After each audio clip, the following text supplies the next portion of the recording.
Сол құрмет нәрсеге. Ассаламу алейкум ва рахматуллахи ва баракатух. Алейкумассалам.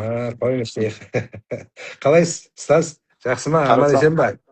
шейх қалай Машалла. денсаулығыңыз? Шүкір, Қарасам, алхамдулилля. тікелей эфирде отыр екенсіз. Сәл бір уақытым Бетпе-бет болып қалып еді. сөйлесейік деген ғой. Бетпе-бет.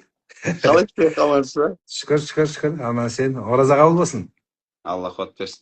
Оразаларыңыз қалай өтіп жатыр? Жақсы өтіп отыр ма? Шүкір, таңның атысы, кештің батысы. Қолымыздан келгенше осы әйтеуір бір Құдайдың жақсылығына, мейірім есігіне жақындатып қойсам, содан кейін үлкен сіз сияқты ұстаздар, сізден біздің басымызда жүрген ұстаздар, солар ары қарай жетектеп кіргізіп алып кетсе, жамағатымызды, елімізді бірлікке шақырып, ұлтқа шақырып, сол ғой. Мына сөздерді біздің үйдегілер естісе жақсы болар еді. Неге? Олар бізге қашан адам боласын деп жүр ғой. Машалла. Жоқ, енді негізі біздің қасымыздағы кісілер жақсы біледі ғой біздің қандай екенімізді, бірақ десе де жақсы ниет қой енді. Осылықтан Алла разы болсын. Қайдасыз, ұстаз? Меккедемін. Анау кеше екеуміздің видеомызды қосып қойып таратып жатыр ғой тиктокта ше. Жағасы көріп қалдым. Соны жаңа тікелей эфирде отыр екенсіз. Қосылып алып сөйлесейінші деген ғой. Қоспай қоя ма деп. Жекпе-жекке шақырайын дедіңіз ғой. Жоқ, Құдай сақтасын, сізге расынарыңыз қайда. Сізді қабылдамай қоя ма деп қорыққам ғой. Неге? Біз бір-бірімізге бауырмыз, бір-бірімізге. Мен өзім шошып кеттім. Ана запростарға қолымды бүйтіп барып қарап тұрамын да, кім керек көріп жатқан. Қарасам сіз запрос беріп тұр екенсіз. Машалла. Алхамдулилля.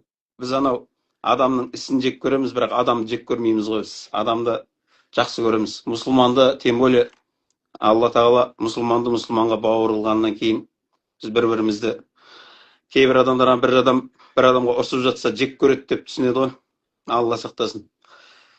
Анау кешегі тақырып сол сіздің кейбір айтқан нәрсеңізді адамдар дұрыс түсінбей қалған ғой. Шейх. Өзі көп уақытта бізді өзі бір-бірімізді ел дұрыс түсіне алмайды ғой. Өйткені мына менде де мынау эфирде көріп отырсыз ғой, сұрақтар көп шыққаннан кейін өзі кейде бір сұрақты жауап берем деп отырып, ойыма басқа нәрсе түсіп, ананы оқып отырып, ойым бөлініп кетеді.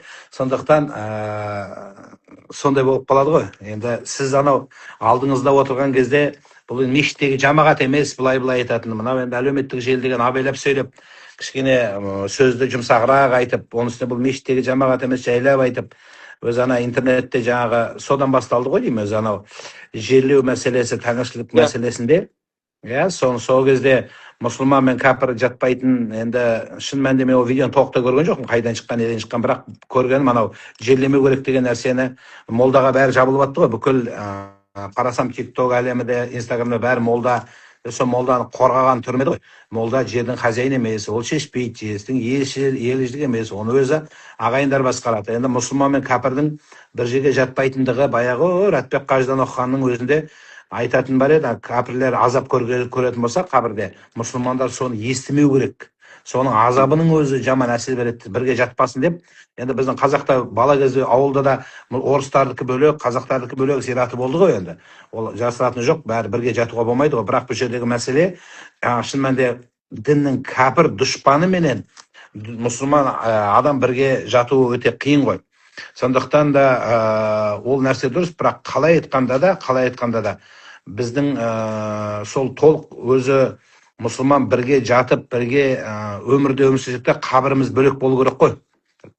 Сондықтан олардың да пайғамбарымызға, ұлтымызға кейде қатты сөздер айтылып, біздің арымызға, намысымызға тиісетін, мұсылман әлемінің ортасына жілік салатын сөздер айтқаннан кейін намысымызға тиіп, жаңағы мен кеше қай күні көріп қалдым, зәр туралы өте жаман сөздер айтып жатыр екен да. Сол енді мен өзім ойлаймын, тиісті мекемелер айналысатын шығар, бірақ біздің ортамызға сызат түсіріп, мұсылмандардың ортасына осындай нәрсе жасау, бұл жақсы дүние емес қой.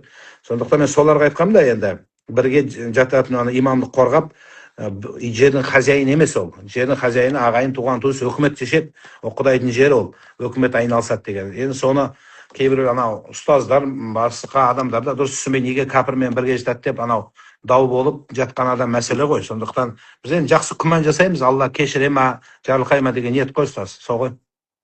Алла қуат берсін. Алла Амин. Соны сізді көріп амандасайын дедім да, анау жұрттар ойлайды ғой, бұл имамдар бір-бірімен дұшпан екен деп ше. Алла сақтасын. Жақсы. Біз қашан қалай дұшпан боламыз? Баршамыздың кітабымыз бір, қыбыламыз бір, ұлтымыз бір, елді бір жерге сүйреп жатсақ ұстаз. Қалай енді қателік болады ғой адамыз. Қателік болмаса өліп қалатын ек баяғыда. Әулиелер өліп қалады ғой. Өзі кез келген салада бұл мейлі әкімшілік болсын, мейлі медицина болсын, өзі врачтардың арасында болса да, әкімшіліктің арасында өзара тартыс ол міндетті түрде болады ол. Бірақ оны сырттан көріп, бұл дұшпан екен бір-біріне демеу керек та. Алла сақтасын, біз бауырымыз ғой, мұсылман бауырымыз, доспыз. Меккедегі сіз екеуміздің бір-бірімізді құшақтап түскен суреттер сала береміз ау деймін барлық ұстаздар. Тынышталып жүрді. Негізі сіздің барлық ұстаздардың, Қазақстандағы барлық ұстаздардың, соның ішінде сіздің ұстаздарыңыз, сіздің өзіңіздің жеке жамағатыңыздың, сіздің артыңызда мен қажылықта маруфтардан, басшылардан сұраймын ғой. Бұл жарқын кіммен келесем, Нұреке дейді. Жарқынды қажылыққа қойсақ дейді. Группа толып кетеді дейді ғой. Яғни сіздің артыңызда ілесетін оның өзінің жамағаты бар дейді, өзінің. Шай берем ғой. Сондықтан сіздің еңбегіңіз өте зор, Алла разы болсын. Бірақ жаңағы соңғы емес, жалпы ата-ана туралы айтып жатқан кейде менде бір жерде әйелді ұрған туралы айтқанымда әлі есімде бар. Әйелді ұрып бір қыз сұрады, бір университеттегі ойын кездесуде. Жаңағы әйелді кім ұрады деп, әбден анау әйелдер ұрылып сол кезде таяқ жеп жатқан кезде, бір алды өліп жатқан кезде енді мен де аузыма шыдай алмай сіз сияқты айтып берген ғой, конченый адам ұрады деп. Сол жерін қиып алып содан міне имамның десі деп біраз сөйткен де. Сол сияқты ана мектеп туралы да біздің анау ұрпақ, біздің мына келешек ұрпақтарымыз өте білімді, ғылым, өзі мына қари болсаң да, имам болсаң да, ғылым, білім, сауат болу керек қой. Сол мектеп салама жаңағы деген сияқты мәселелерге жастарды біз білімге шақырып, солардың жаңағы біздің ертең қарилар, ұстаздар сондай мектептен тардай болып тұрып, таудай болып шығатын жерден шығады ғой бәрі. Сондықтан осы жақта сіздің еңбегіңіз өте көп. Анау ана туралы айтқанда мама демалады деген сөзді, анаң демалады деген сөзді де соны теріс бұрып, оны бүйтіп айтты деп жаңағы сөйтіп жүргендер бар ғой, сол жерін ақ қиып алып. Сондықтан өз әркімнің сөзін өйтіп қиып ала берсе, талай дүние шығып кетеді да. Оның үстіне қазір жасанды интеллект дегенде талай дүниені бұлдырып тұр ғой. Сондықтан әр нәрсені керек адамнан өзінен тікелей сұрап, тікелей мәселе құрған дұрыс шығар ұстаз. Жеке анау не ғой? Өз білесіз ғой, интернетте басқа, жеке достардың арасында отқан кезде басқаша әзілдеп сөйлейсін деген секілді. Ол жаңағы анау ата-анаң демалсын деген, бұл негіз халыққа айтылатын нәрсе емес қой. Ол сол жерде бір жеке өзіміздің ортамызда, өз білесіз ғой, қажылыққа не бір адамдар келеді ғой. Бір көке келген, ол көке қажылыққа келгісі келмеген, оны үйіндегілері жолда Дубайға кіресін деп жіберген ғой, барып қайтшы деп ше. Сояқтан жаңағы ішкілігіңді қойып қайтарсын. Келгеннен кейін анау сол көніге сабақ болады ғой. Келеді шұқылап жаңағы мазаны алып отырады сол ше. Өзі қыз жерлер. Сол бір күні сол жаңағы сол жерде отқан кезде жаңағы не деді ғой? Надо будет деді ғой, в общем. Балам сақал қойса, тура осы жерінен мойнымен жұлып түсірем деді ғой. Сол кезде жаңағы негізі бұл жеке сол кісіге жаңағы айтылған нәрсетті, шариғат тұрған кезде ол ата-ана деп ше, сол ажумен сол кісіге жеке кейде ұрсамыз ғой кейбірлерге. Тәрбиелеу мақсатында ғой, тәрбиелеу мақсатында, жөнге салу мақсатында сол кісіге ұрсып айтқанбыз ғой. Оны бірі түсіргенде жаңағы тура сол жерді қырқып ары қарай жіберген, сонымен ассалаумағалейкум болып кетті ғой. Сол ғой, енді біздің де сөзімізді бұрмалап, жан-жаққа айта берсек кете береді ғой, әртүрлі сөзге. Айтпасам, ата-ана жайлы тіптен ана пайғамбар салсам айтады екен ғой. Ата-анаңа дұға қылуды тоқтатсаң, сенің рызығың тоқтап қалады дейді пайғамбар салсам. Ол кісілер біздің соны да көп түсінбей жаңа таратып бәрі сөйтті ғой енді. Ата-ана басымызда тәжіміз. Мынау жасыратын жоқ, мына жерде де ата-ана туралы не? Жаңа қазір сіздің алдыңызда эфирде енем деп ата-ана ғой енді, ата-ана деген, ене деген ата-ана емес пе? Сол әйел соны көндіріп кеттік, әке-шеңді қарама, бүйтпе деп, мысалы сол сөзге не айту керек? Шын мәнінде әртүрлі ата-ана бар дегенменше, бірақ қалай болды да маған да анау сұрақтар кейде әсіресе мына тиктокта бірінен кейін бір келгенде оқып үлгеремей, кейде шатасып бір сөзге бір сөзді қосып, жаңағы оразаға байланысты, басқаға байланысты, енді оның үстіне біреудің бір жағдайын, уайымын, соның жаңағы мәселесін алып отқанда переживать етіп, мысалы қазір таңғы сағат 4 болмай прямой эфирге кіріп отырмын. Мен де күнде 30 күн бойы жатып ұйықтасам, бала шағам қасында жақсы, асықпай сәресін ішіп, беске таяп, содан кейін қайта тамаз оқып алып ұйықтап, жоқ, одан кейін кешке қазір міне сағат 5:30-да тікелей эфирім бар теледидарда тағы да. Соның ортасында қабалақтап жүгіріп жүріп, бір сөзді дұрыс түсініп, бір сөзді дұрыс түсінемей, әйтеуір мақсатым елді анау таухидтен арыстатып, ширкке апарып, немесе тозаққа сүйреп кіргізу емес, шама келгенше әліпті білмеген, таяқтап танымаған азан болатын болса, жаңа мысалы мысық туралы сұрақ қойғандар бар да, мысығым 2 күн тамақ ішпейді деп. Енді соған не айту керек? Соны ұрысып, боқтап, енді соған сондай сұрақтардың ішінде анандай діни сұрақтар келіп қалған кезде, жаңағы уайымдап тұрған мысықты уайымдайсың да, енді қалай тамақ ішер екен оның мысығы деп. Соның арасында нені айтарын білмей, жаңағы мысықты әлсіреп кетпей ме екен деп па? Мысықтың иманы күшті болып тұр негізі. Баяғыда да бір мысыққа педигри ма біресе бергенімді айтып, сөйтсем ол бақ қонған мысық деп айтсам, соны талдап адамдар, бақ деген адамға қонбай ма, мысыққа да бақ қонушы ма еді деп. Сол сияқты не ғой енді. Сондықтан түпкі мақсатымыз осы ұлтымызға, әсіресе жәке, сіздің де еңбегіңіз өте көп. Мен барлық ұстаздың бағасын білем. Сол үшін ешқайсы туралы ештеңе ешқашан айтқан емеспін. Имам Абу Ханифаны оқытқан кезде ұстаздарымыз ол кісі дұшпандары туралы ештеңе айтпаған деген осы ұлағат мен үшін бір меже болып қалды да, ешкім туралы ештеңе айтпау керек деп. Мен көп адаммен анау араласамайтыным да сол. Өсек айтпаймын, өсек тыңдамаймын да өз басым. Әйтеуір қолымнан келгенше осы бірлесіп ұстаздармен осы ұлтымызға қызмет етсек, қазақты қалай, Абай атамыз айтқандай, қалай бір биікке шығарсақ, баршаңыздың еңбегіңіз, сізді айтып отырмын ғой, тыңдайтын әр адам жамағаты бар. Мысалы біз менікі анау жаңадан бүйтіп білмейтіндер, мысық деңгейіндегі адамдар бүйтіп жақындап мешітке, Құдайға, атеист болғандарға дұға қылып, кішкене бір мынау тәңіршімін дегенде Құдайға жақындатып қойсақ, бір үлкен бір есікке, ар жағын Құдай өз жүректеріне хидаят салады ғой енді. Хидаят Құдайдың қолында, бірақ үлкен ұстаздарымыз соларды ары қарай алып, бір-бірімізді қолдап, мына Қырғызстан Республикасындағы ұстаздарға таң қаламда. Кейде анау хадис деген нәрселер хадис емес, әшейін бір сөз, ол да мүмкін зайыф тұрмақ түгір, жаңағы мауду тұрмақ, одан ары кетіп қалған бір адамның ойынан шығармаған нәрселерді айта береді да, бірақ ол пайда, үмметті жинастыру, бірлікке шақыру, әке-шеше сыйлау, әйтеуір не керек? Ондай даже орысшаны выдуманный дейді ғой, қияли әңгіме болса да, түбі тәрбие тұрса ар жағында, соның мен өзім ойлаймын, мәтініне кірмей, солар қайта бір-бірін қолдайды да, сондай бізде Орта Азияның ғалымдарында, имам ұстаздарына біздің қазір айтқан сөзіміз ұрпақтан ұрпаққа қалады. Біз кетеміз, бұл өмірден қонақпыз, бірақ біздің сөздеріміз қалады. Сол кезде кейінгі ғалымдар шығады біздің ұрпақтарымыздан. Ел болып ана біраз ұстаз болып, соның ішінде өзім бас болып ана Алматы қаласына Нұр Мүбарак университетіне қайта бетімді қойып, қаражат жинап, соны сол жерден ғалымдар шығады. Нұрлан имамдардың да талай-талай ғалымдары шығады сол жерден. Соған біздің, мен өзім оқып бітірген сіз оқыған сол ғалымдарымыз шыққан, марқұм Әбдіғаппар ағаларымыз тірі болғанда қазір барлығын басқаша жасап жіберетін еді. Қырғызстандағы Шуақ қажы, Өзбекстандағы Шейх Мұхаммад Садық Мұхаммад Исов сынды, біздің еліміздегі Рәтбек қажы ұстаздарымыз, Әбсаттар қажы, солардың бәрі тірі болғанда, білмеймін, басқаша дүние болар еді, бірақ заманымыз сондай болып тұр. Сондықтан сізге Алла разы болсын.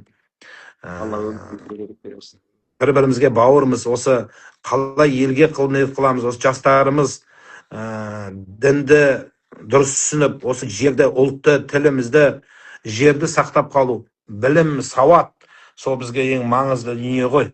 Сауат дегенде кейбіреулер жаңағы жастардың тек қана діни сауаты деп есептейді екен.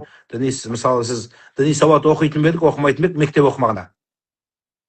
Сондықтан сізге рахмет, Алла разы болсын. Құранды оқу үшін де сауатты бол деп жатырмыз ғой. Сондықтан Алла разы болсын. Алла қуат берсін. Ана Абу Замзам беді, ұстаз. Абу Замзам беді, пайғамбарымыз саллаллаху алейхи хадисінде келетін, кім Абу Замзамдай бола алады деген кезде, күнде жатқан кезде, жатар кезде, Құдайым, мен барлығын кешірдім, ешкімге өкпем жоқ, ешкімге маған өкпем жоқ, ешкімге деп жаңағы Құдай тағала сондай дұға қылар екен да. Сол сияқты бізде ешкімге өкпеміз жоқ, бауырмыз бәріміз, барлық ұстаздармен көргенде құшақтап амандасамыз, бірақ жаңағы менің ойымда сол бір-бірімізге мына ел ол анау бір-біріне айдап салу емес, бір-бірін шұқу емес деген дүние ғой. Алла разы болсын, бір-бірімізге сөйтіп айтып тұруымыз керек. Тағы да айтатыныңыз бар ма? Орысып алыңыз, ұстаз. Ұрсамыз ғой, бірақ сізге ұрсамаймыз, мен деп айтамыз. Баяғы ана Менде андай Нұрбол, ғой, айтыңыз. менде анау ғой, Нұреке. Сөйлеп қойған тіл ғой, қателік көрсем айтып қоямын ғой сол. Бірақ енді ол қателік деп емес, біз қателік деп түсінген кезде, бірақ ол Алла көруші ғой, ар жағымызда, жүрегімізде адамға деген кек, ондай ашу жоқ қой ол, Алла сақтасын. Бірақ бір-бірімізде сол дос не үшін керек дейді, дос бір-біріне сол қателігін ескертіп отыру үшін керек дейді. Сіздердің де біз жайлы айтып, қателіктеріңіз болса қабылдай береміз. Өзім біреу менің қателігімді айтса қабылдаймын. Жаңа сіз айтып отқан кісі бар ғой, жәннатпен сүйіншіленген. Иә. Соны пайғамбар саллаллаху алейхи вассалам бұл жәннаттық адам дейді ғой, 3 күн бойы. Сонда ол жаңағы анау күніге жатарда мені ренжіткендердің бәрін кешірдім дейді екен да. Бірақ біз бүйтеді екенбіз ғой, шейх. Біз бір-бірімізді кешіреді екенбіз да тілмен. Бірақ жүректе ой, атаңа нәлет оңбаған деп жүректен шығара алмайды екенбіз ғой, проблема сол ғой біздегі ше. Ол кісі жүрегінен шығарып тастайды екен да. Сондай дәрежеге жетуді барымыз Алла тағала нәсіп етсін. Амин, амин. Алла разы болсын. Ниет қой сол. Сондықтан Алла разы болсын. Мен де сол ана қазақ айтпақшы мұрнына сүріліп әрең жүрмін. Жаңағы таңға эфир, одан түсті тағы ертең жұма күні бір емес 4 эфирім тұр қатар-қатар телерадио. Сондықтан осының барлығы ұлтымыз үшін бәріміздің еңбегіміз, жаңағы қазақ айтпақшы пұшпағымыз бір ғой. Осы қалай осы ұлтқа қызмет қылса екен, Абай атамыз жалғыз күрессе, бәріміз ел болып күресіп түзей алмай жатырмыз. Жастарымыз анау атана сыйламай, есірткінің артында жүрген қаншама жастар бар екен, ұстаз. Мен білмеппін. Мен анау дін істер, ішкі істер министрлігінің мына есірткіге қарсы не бар, қоғамдық кеңес бар. Соның мүшесі болып тағайындалдым да, сол кезде мына цифрларды көрген кезде Қазақстанда есірткіменен айналысып жүрген адамдар таң қалдым. Жас балалар, ұстаз. Бізде өте көп, 20 жылға дейін сотталып кетеді екен, олар ұсталатын анық қой ол. Сондықтан жаңа біздің құқық қорғау мекемелері өте жақсы жұмыс істеп жатыр да, солардың жұмыстары мына жас ұрпақтар соттап жіберген қиын да, солардың алдын алайық деп менен сұранып айтқаннан кейін қарадым да ойладым, жоқ бұлай болмайды, біз ұлтқа қызмет етейік. Дінмен де, іспен де, заңмен де, тәртіппен де сон жүрген кезде мына есірткіні көбірек айтып ұстаз. Одан кейін ата-ананың құрметі, балалардың сауаттылығы, қоғамдағы бірлік, мына тыныштықпен, мына заң мен тәртіп деп қазір президентіміз осы айтып жүр ғой, өте дұрыс. Заң мен тәртіп ұстасақ, біз дамимыз. Сондықтан маңайымызда мемлекеттердің қандай соры шығып жатыр, қаны қайнап, қанша адам өліп жатыр, соғыс. Меккеге барамай қалдық қой, Құдай-ау. Мысалы, біздің бір танитын кісілер барамай жатыр қазір. Қорқақтап, қалай барамыз деп. Енді сіздер жанкештісіздер ғой, кетіп қалыпсыздар ғой. Біреулер қайта алмай жатыр әйтеуір. Бұяқта да біз енді бір келгенде 50 адам, 100 адам, 130 адамыз ғой. Көбінесе еркектер келеді. Сіздің айтқаныңыздың менде қазір көбінесе күніге енді әйтеуір түссе жиналып отырып әңгіме қыламыз ғой. Қазір еркектерге айтып жатырмыз. Қазір еркектер көбінесе көшеде ақша табамын деп көшеге кетті да. Келіп ол тағы үйіне келіп жаңа мен ақша тауып отырмын деп міндет қылады ғой, міндет қылуға болмайды ғой, сенің міндетің ғой. Ақша табу сенің міндетің ғой, әйел адамға ақша табу міндет емес қой. Бірақ осы жерде біздің ұтылып жатқан нәрсе бала тәрбиесін әйел қарау керек деп түсініп қалған екенбіз да еркектер. Әйелге беріп бәрін көшеге кеттік. Ал әйелдер олар да бір жеңіл жол тауып алды, балаларға телефонды беріп қойды. Осының алда тыныш жат деп ше.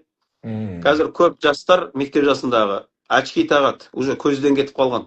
Одан кейін 4-5 жастағы балдар сөйлемей жатыр, өйткені үйде сөйлесу жоқ та, мәміле жоқ. Телефон ұстайды да жаңағы былай жата береді, сөйлемейді. Соны еркектерге айтып жатырмыз енді, көбірек үйіңде бол. Ана тек әйелдің міндеті ғана емес бала тәрбиесі. Сен де бала әйелден мейірімді үйренсе, еркектен мужественность, решительность деген нәрсені үйренеді. Орысшаны түсті ғой сіздің Орысшаны дерсіз.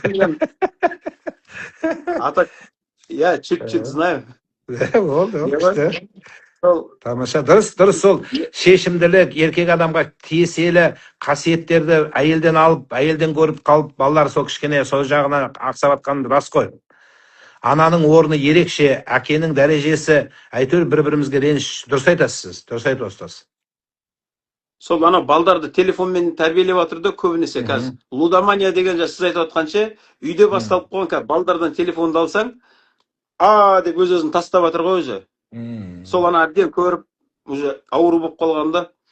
Сондай. Сол бала жаңағы телефоннан не көреді? Жеркеншті нәрселерді көріп, жасына жете ұрынып жатыр да, ұстаз. Иә, дұрыс айтасыз. Еркектер беру керек қой деймін да. Соны айтып жатырмыз қазір еркектерге.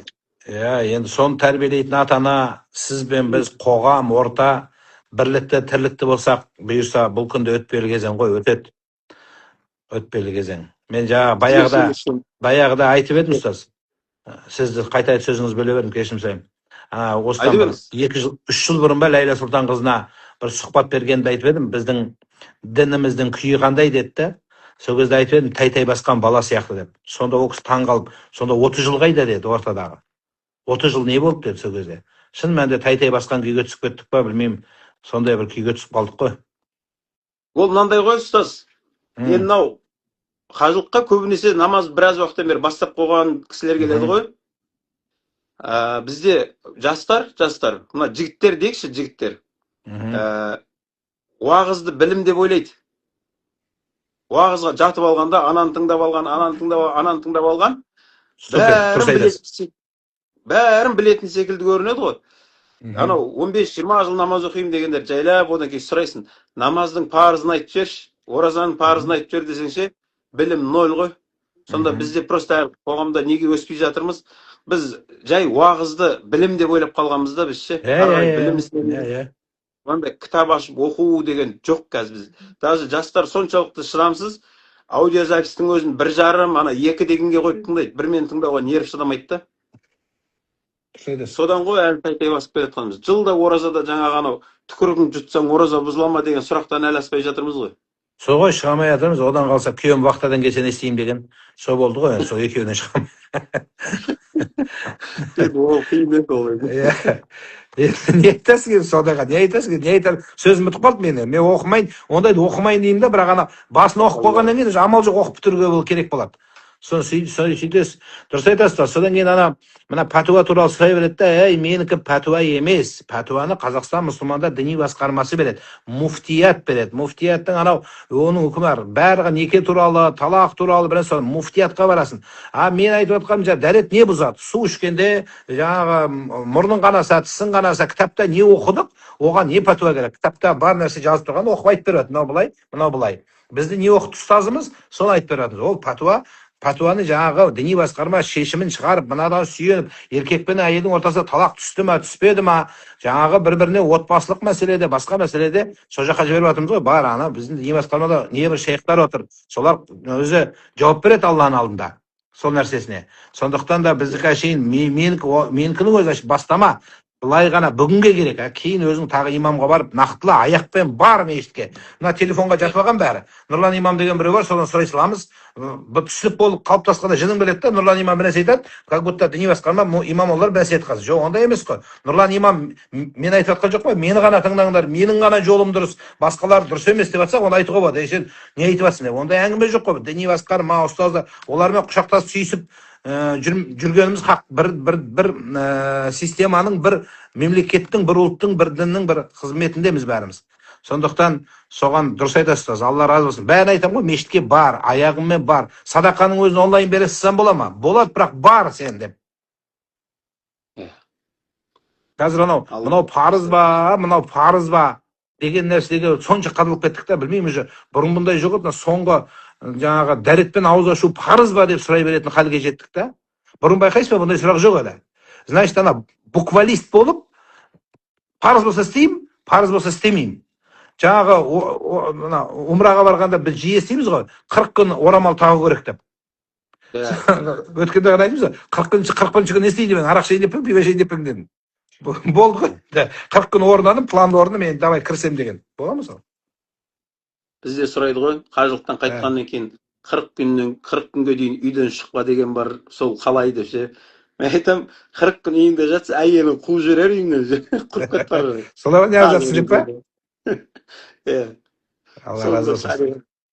Алла қуат Сіздер берсін. екінті оқытадыңыздар ма Меккеде? Жоқ, екінтіге әлі 1 сағат бар бізде. Жақсы. Иқтикафтасыздар ғой, иқтикаф? Біз қажылармен жүрміз ғой, қажыларға қызмет қыламыз ғой. Сол Жоқ, иқтикафқа иқтикафқа барып. кіргендер кіргізіп жатыр ма дегенім ғой, мешіттің қай жағына кіргізіп жатыр? Харам. Жалпы биыл өзі адам аз. Былтыр анау адам асырдан кейін уже Қағбаға жақындатпайтын еді ғой. Иә. Мынау Сапа Маруа жақтағы поляға жақындатпайтын. Иә. Биыл жай намазға барып намаз оқып отырып қой. Мынау енді. Мен жаңа ғана прямой эфирден көріп қалдым Меккені. Қағбаның маңайы бос, аздау енді. Бар адам, бірақ ондай тығыз емес. Өйткені адамдар қазір мүмкіндік табылса қайтып жатыр. Елден келем дегендер келе алмай. Мысалы Қырғызстан мен Өзбекстан уже кәдімгі мемлекеттік түрде пока бұл жаққа келуге тыйым қойды ғой, шықпасын деп жатыр. Өзбекстаннан, Қырғызстаннан келмей жатыр. Ол жақтардан да адамдар көп келетін еді ғой. Биыл адам аздау. Енді өз елімізде жастарымыз кішкене дұрыс түсініп барар уақыты нәсіп болғанда барар. Мынау біздегі ең анау ата-ана құндылығын жаңағы соны баршамыз бірлесіп ары қарай ұлтымыздың бір жақсы бұрынға бабалардан келген қасиетті ары қарай өрбітіп келе жатырмыз ғой. Соны ары қарай жетілдіре берсек, меніңше альхамдулилля жақсы болады ұстаз. Алла разы болсын сізге. Қазір менде бір жарты сағаттан кейін теледидарда тікелей бағдарлама болады, ораза қабыл болсын деп. Сол жерге қосылыңыз. Алла разы болсын, мен анау қажыларыма барайын. Терлеп кеттік қой, дәрет алмадық. Неге қойыңызшы сіз? Ана Нұрбол үйленген кезде сіз айтқаныңыз есімде анау. Не деп айтты ана? Үйдегі дүниелер шығарып тастай бер деп айтты деп қой, біресе айтып Жәкеңде прикол күшті деп күлгенбіз. Бір жастықта қартаяйық деген ғой, сонда. Бір жастықта қартаяйық деп мен айттым ғой, қартайсың деп екеуі. Сөйтсе қалған жастықтарды шығарып тастап біреуін алып қал деп түсінген деп. Иә. Енді басқа біреу болса сөйтіп түсініп қалады ғой. Ой, түсінгендер көп қой, сонда мынау не айтып жатыр деп. Оны да түсініп алғандар көп қой. Алла разы болсын ұстаз, ел аман болсын. Аман есен оралыңыз. Қасиетті Қағбада ұлтымыз үшін, еліміз үшін, біздің жастарымыз үшін, ата-аналар үшін баршасына дұға қылыңыз ұстазым. Алла разы болсын. Ассаламу алейкум рахматуллахи ва баракатух. Алла разы болсын жаным. Алла разы болсын. Ассаламу алейкум. Жақсы, амин. Алла разы болсын. Құрметті тыңдармандар, өзім таңғалып қалдым. Алла разы болсын. Біздің мақсатымыз осы елімізге, ұлтымызға қызмет ету, ұстаздардың баршасы аман болсын. Басында жүрген Қазақстан мұсылмандар діни басқармасының үлкен аманатын жүктеп жүрген бас мүфти Наурызбай Қажы Тағанұлы бар. Менімен әріптес болып осы діннің пұшпағын көтеріп жүрген қазір дін басымыз. Алла ұзақ өмір берсін, дінімізге қуат берсін, осы дінді қалай жақсылыққа жеткіземіз, ұлтымызды қалай кемелдендіреміз деген істеріне әрбір имамның, әрбір азаматтың істен Құдайым береке берсін. Сондықтан мұсылмандығына берік болсын, қазақ тіліне берік болсын, күніміз тыныш болсын. Алла разы болсын.